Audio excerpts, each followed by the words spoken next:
Hello everyone and welcome to today's video. We are doing another interview today with our very special guest, Sarah.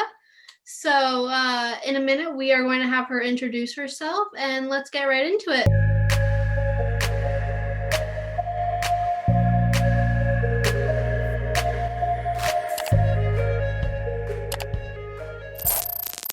So we are here with Sarah today. So Sarah, how about you tell us a bit about yourself and your story? Hi guys. So my name is Sarah. I was born and grew up in Toronto. I have an eye condition called Leber's congenital amaurosis with the RPE65 mutation. So I've had this eye condition since birth and throughout all my life. I went to school for counseling, women's in counseling. And currently I'm not working in that exact field. I've done a lot of volunteering when it comes to youth, women, and things like that. I work as a early educational assistant.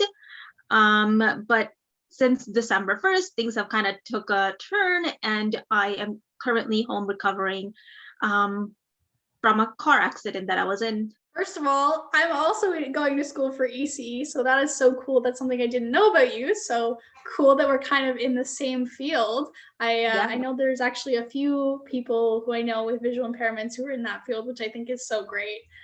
Great field to be working in. We love the kiddos. So I'm so sorry to hear that you were in a car accident. That's incredibly unfortunate. But how did that kind of impact you? And were there any additional impacts that it had because of your disability? Unfortunately, yes. So at first, there was really nothing on the day of or in that moment, I guess. But unfortunately, I did develop a concussion, which resulted in drastic vision loss for me.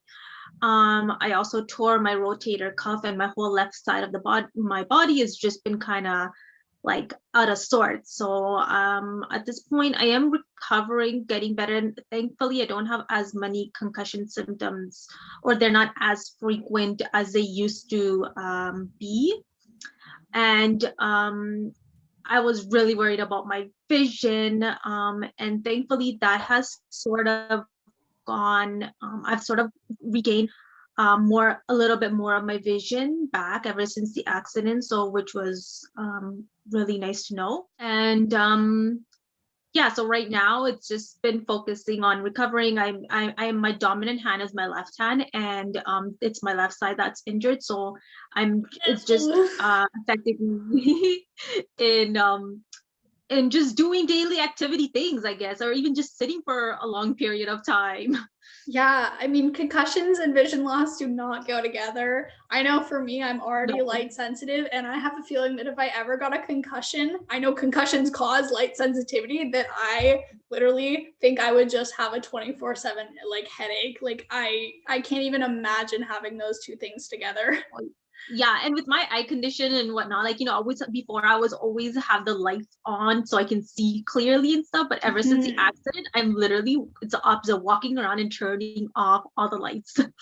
Yeah, so either way, whether you're light sensitive or you need more light to see, it's not a good combination. No, no. Well, we send you our best wishes and hope you recover soon. Yeah. So we also hear that you are a co-host for a podcast. Can you tell us a little bit about that and how you got involved in that? I think it was around this time last year. One of the other co-hosts on the podcast is called What's the Difference Podcast. And the co-host that on there actually recommended me to the host because she was moving out of town and she just didn't know how much time she would be able to dedicate to the podcast. And I knew that co-host through Fighting Blindness Canada. So the co-host, the host, Jackie Rosen, reached out to me and we had a phone conversation. And I came on as co-host. I still have not met her in person till this day because of the pandemic. So our friendship is totally over like virtual, but we've got along great. And I yeah, I'm really excited to work with them. And there's been quite a lot of changes even just happening with our podcast when it came to season 2. But it's been really nice working, interviewing people, and hearing other people's stories, and just, yeah. It's so funny how there's so many people I know now who I've never met in person, but I feel so connected to them. Yeah, exactly. What are some of the kind of topics that your podcast touches on? Sure. So I'll say for season 2, since that's like the most recent one right now, the latest one is where I it was the roles were reversed, and I interviewed Jackie because Jackie just became a mom, and she has a congenital heart defect or disease. I'm probably butchering this so bad. She became a mom, and so she shared her story, because on the podcast she also shared just her getting pregnant and things like that. And then we did an episode on Black Disabled Lives Matter, where we interviewed a neutral friend of mine who is Black and has some mental health, has a disability, and is a single mom. So those are just the two, to name a few, but we talk about anything and everything. A lot of people with invisible disabilities. We'll be doing a video on body shaming, fashion. So yeah. Awesome. All fabulous topics. And for those who are not aware, we also just featured Jackie on our Instagram page. So if you haven't seen that, go check it out. And we will link the What's the Difference podcast down below. So as you previously mentioned, you are a co-chair of Fighting Blindness Canada, which is so cool. How about you tell us a bit more about that? Sure. So I've been involved with Fighting Blindness Canada for a number of years. As a participant, I attended their Young Leaders Summits. I also volunteered with them for Vision Quest and things like that. And in 2018, for the 2019 summit, I got asked to be part of their co-chairs. So I agreed. And then since it was a pandemic, our co-chairs got to stay on for another year. It's been absolutely wonderful working with the team of co-chairs that I am working with. It's been quite interesting, as we normally have in-person summits, and we literally had to put a whole summit into a virtual platform. So that was really fun and exciting at the same time, really different. We really enjoy the in-person summits, because you get to meet everybody, meet new people, and just socialize and all of that. But we made it work virtually, and we'll be doing the same thing this year virtually as well.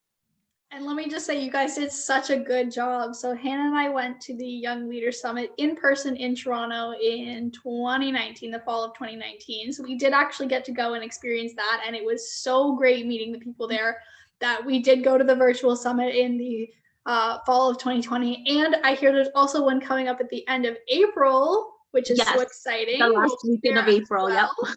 We'll definitely be there. And I know I did some Cycle for Sight stuff, so we're also pretty involved in that. Great organization.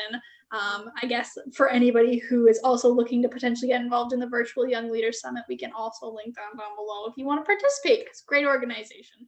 Thank you so much for chatting with us today, Sarah. I can hear the passion in your voice about these topics, and it was so nice to hear somebody else's perspective on these topics and just have this great conversation. So thank you for joining us. Thank you so much for having me, guys. It was lovely talking to you guys and sharing with you.